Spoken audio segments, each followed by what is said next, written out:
امام نسائی رحمۃ اللہ علیہ اس کو اس سند سے بیان کرتے ہیں، اخبرنا احمد بن عثمان بن حکیم العودی قال حدثنا خالد بن مخلد قال حدثنا علی بن صالح عن میسر بن حبیب عن المنہل بن عمرو عن سعید بن جبیر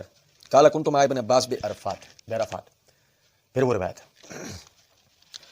اب اس روایت کو خالد بن مخلد القطوانی یہ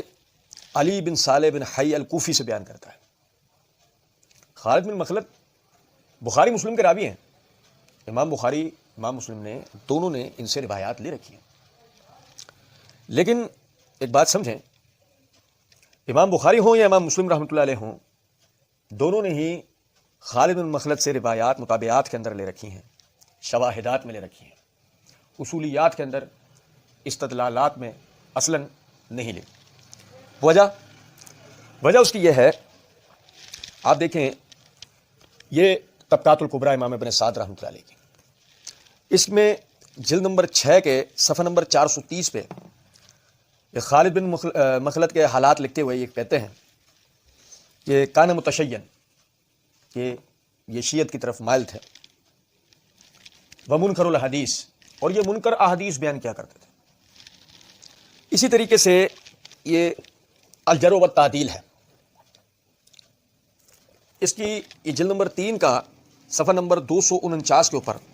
خالد بن مخلد کے حالات بیان کرتے ہوئے امام عبد الرحمن بن ابو حاتم رازی رحمۃ اللہ علیہ وہ کہتے ہیں سمعت ابی یقول ذلک، کہتے ہیں حدثنا عبد الرحمن انا عبد اللہ بن احمد بن حنبل فیما كتب الی قال سألت ابی عن خالد بن مخلد فقال له احادیث مناکیر، کہ وہ فرماتے ہیں کہ میں نے احمد بن حنبل رحمۃ اللہ علیہ سے یعنی ان کے حالات کے بارے میں سوال کیا،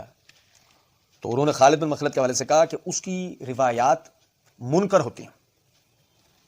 ٹھیک ہے. اب دیکھیں ایک اور بڑا غور طلب نکتہ ہے، یہ امام ابن رجب حنبلی کی کتاب العلل ہے، یہ ترمذی کی شرح، یعنی علل ترمذی کی شرح علل ترمذی کے نام سے، اس کی جلد نمبر 2 صفحہ نمبر 614 پر خالد بن مخلد القطوانی کے حوالے سے لکھتے ہیں ذکر الغلابی فی تاریخہ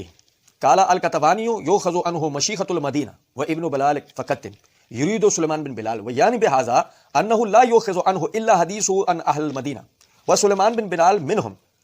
یعنی وہ کہتے ہیں کہ غلابی نے اپنی تاریخ میں لکھا ہے کہ قطوانی ان سے وہ، یعنی خالد بن مخلد القطوانی، خالد بن مخلد سے وہی روایات لی جاتی ہیں جو انہوں نے اپنے مدینہ کے مشائخ سے بیان کر رکھی ہیں، اور ابن بلال یعنی سلیمان بن بلال فقط ان سے جو ہے یہ روایات ان کی لی جاتی ہیں.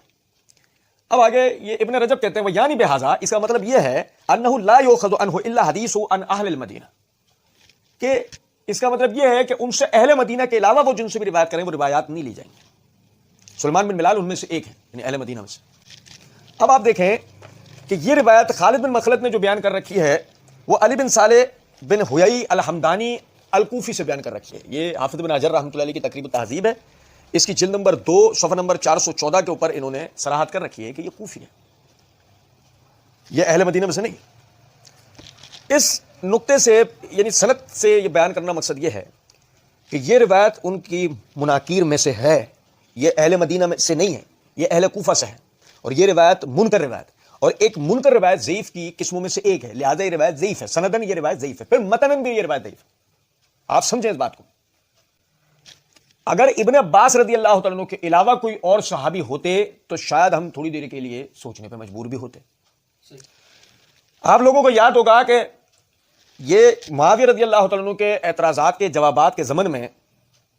جب اعتراض نمبر 1 کا اللہ کی دی ہوئے فضل، اللہ کے فضل اور اللہ کی دی ہوئی توفیق سے جواب دیا گیا تھا، اس میں میں نے صحیح بخاری کے حوالے سے آپ بھائیوں کے سامنے روایت پڑھی تھی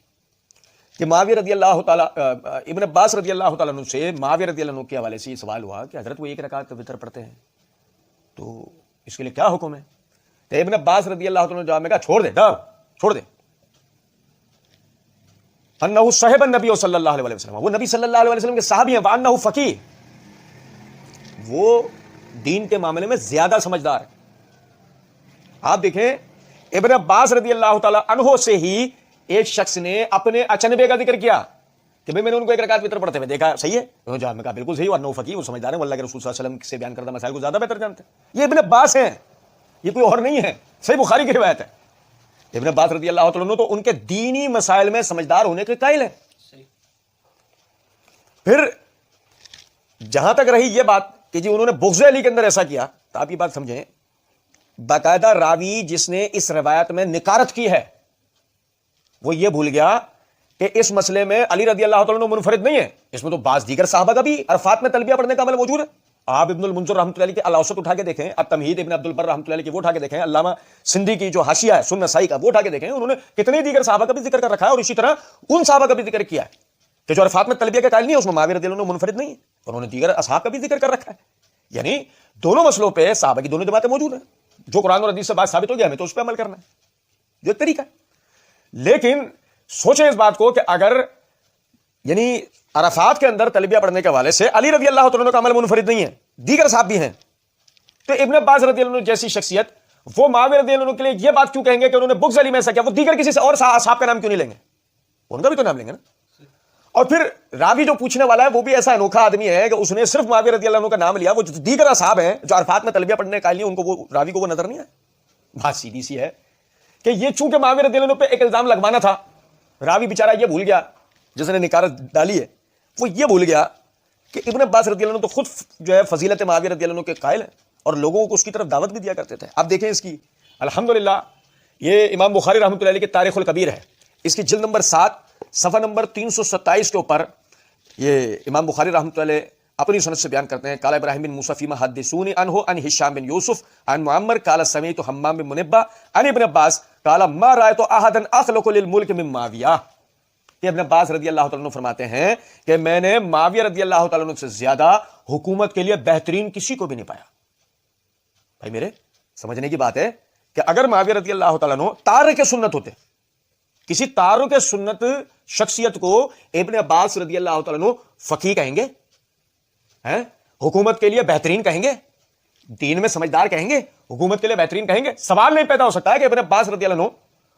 بحر العلوم کی شخصیت وہ معاویہ رضی اللہ عنہ کے لیے اس طرح کی بات کرے۔ بات سیدھی سی ہے، سنن نسائی والی روایت جیسے کہ میں نے آپ بھائیوں کے سامنے عرض کی حوالہ جات کے ساتھ، تو سنن نسائی والی روایت